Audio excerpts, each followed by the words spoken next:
Okay, so I'm currently at Wilton Marina, where I've just bought this narrowboat. Narrowboat's called Bubbly Too, and I've got a couple of weeks they're allowing me to stay here in the marina before I need to get out onto the canal system, which I'm really looking forward to actually. But yeah, all the sales gone through. The boat is now officially mine. I've got the receipts for it and everything else. So I'm just inside giving it a good cleaning and tidying up and that sort of thing. Okay, so let's give you a quick look inside my new home. So we're coming in from the stern, down the steps into the boat proper, and immediately we come to the galley. Galley, as you can see, has a sink and a drainer, and then moving across we've got a 2-burner stove with a full grill and a cooker, and then there's workspace at the end. Now as I turn around a little bit, you can see the exterior where we've just come down, the steps leading down into the boat itself. Cupboard space, microwave, more cupboard space and work surface. It's a bit of a mess at the moment as I'm just literally moving all my bits and pieces on. And then as we turn in, we've got the main lounge area, and the lounge area's got 2 of these swivel seats. So you've got 2 swivel seats. This, what looks like a television, is in fact a heater unit, but it's at the moment it's disconnected. It works on 230 volt electric, and because I'm going to be a continuous cruiser, I'm not really going to be hooked up to the mains very much, so I'm not sure what I'm going to do with that, but we'll see. There's also, as you can see, a couch here, a little 2-seater couch, and then on the wall at the moment there are 2 tables. There's a double table and a single table with the Desmo type fixings, and they fix into the Desmo on the floor, so we can actually get 4 people around a dinner table, which is great. So then looking back through from the saloon through to the galley, and you can see here this is a Morsco multi-fuel burner, so it burns coal, it burns wood. That's what's going to keep me nice and toasty warm in the winter, hopefully. So again, turning round, so coming from the lounge area, we next come to the bathroom, and the bathroom, as you can see, has a sink unit, hot and cold taps obviously, and there's cupboard space below, and then there is a shower. If I turn the light on here you might see it a bit better. There's a shower and some storage area for towels and bits and pieces along here. Storage under the sink as well. And then finally we come through to the bedroom, and it's a king size bed. Some narrowboats have just a 4-foot wide bed, and there's the passageway you can walk along here, and then you could go out through the front doors. This one's a slightly different layout insofar as instead of having full height doors on the back, it's only got like hatch openings, which means the bed can fit all the way across the boat, so it is actually a king size bed. And then of course we've got the windows. We're looking out into the marina, as you can see. But yeah, I'm looking forward to getting settled in and enjoying boat life. Certainly going to be a new thing as far as I'm concerned, and I, as I said, really looking forward to it. Just outside Wilton Marina is the start of the Buckbury flight of locks, and so being in the marina for a couple of weeks, I would wander up and have a look and watch other people coming through the locks, seeing how they did it, trying to get a little bit of insight into how to operate the lock safely and to get through. So I spent 2 or 3 days actually, a couple of hours each day, just going up helping people with the lock gates, the paddles, etc. It's all good experience, and set me in good stead for when my turn would come for the locks in a few days.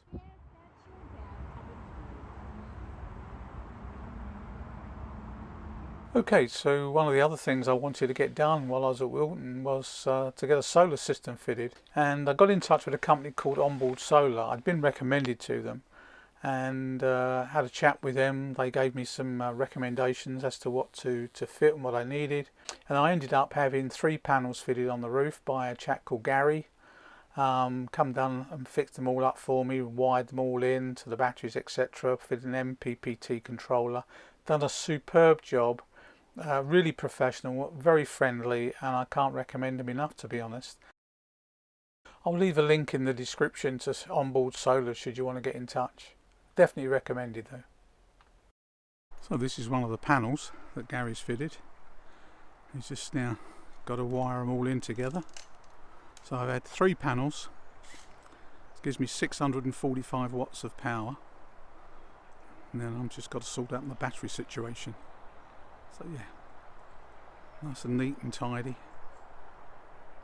Done a good job so far.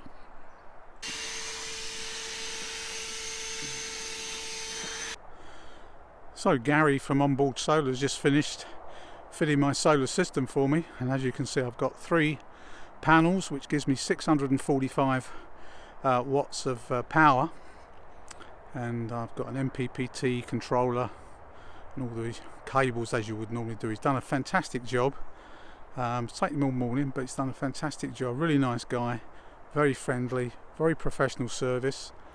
As you can see, the panels themselves are on these A brackets so that I can tilt them either side depending on which side the sun's coming from. So yeah, as far as the actual controls are concerned, that's the MPPT solar controller on the right, and then there's an isolator box to the left, so I can switch the power off from the panels to the box. Okay, so good morning folks. Today's the day, and today is the very first day that I'm going to take it out onto the canal system. I actually bought the boat from Wilton Marina, which is near Daventry, and they kindly let me stay here for a couple of weeks while I've been sort of taking things from the camper and putting them onto the boat and getting some solar panels fitted and all that sort of stuff. So yeah, looking forward to it. Need to top up with diesel before we leave the marina proper, and then I'm just going to have a little gentle cruise south. I can go for about an hour and a half or so before I start getting into any locks and things like that, so it'd just be a pleasant little cruise as a first time. So let's just keep our fingers crossed, see how things go. Looking forward to it. Okay, so this is the control centre, if you like.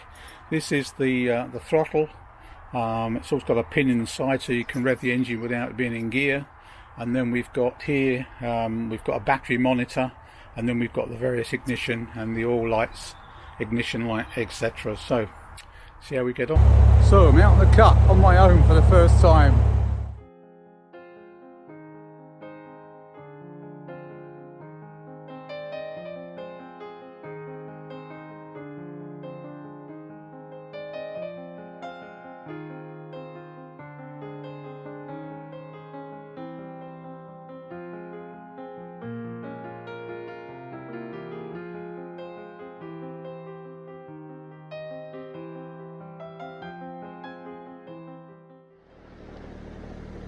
Just coming up to bridge 32. I'm going to go to a winding hole just a little bit further on and come back on myself and hopefully pop into Rugby Boats to get some diesel.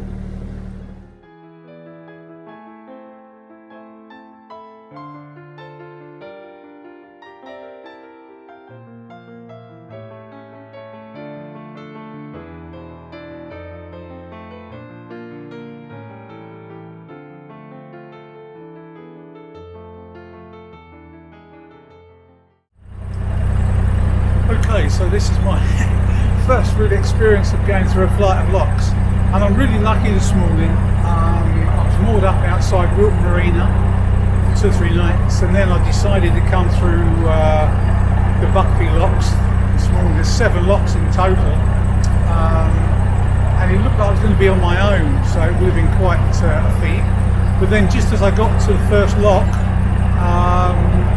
another couple came along in a boat similar size, obviously experienced, and they very kindly allowed me to come through with them. In fact, the lady's been steering the boat and the husband's been doing the lock, so yeah, I've had an easy life of it really. They've been really, really good. Not sure if this is lock 5 or lock 6, but losing count. Just trying to concentrate. Overcast today as well, unfortunately. Although they do say the sun's going to come out this afternoon, but looking at the sky, I'm not so sure that's true. We'll see.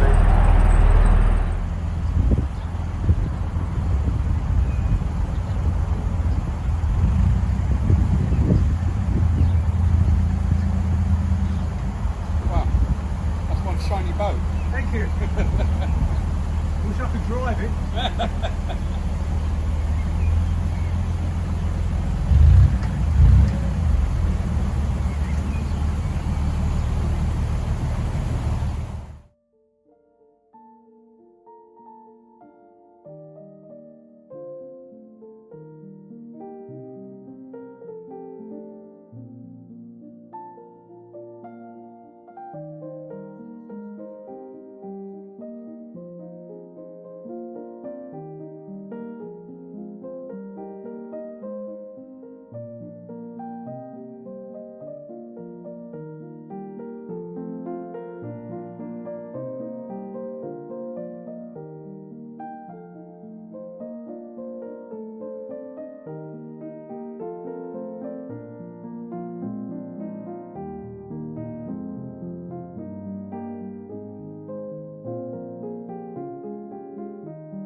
So, my first few days of narrowboat life have gone without too much of a hitch.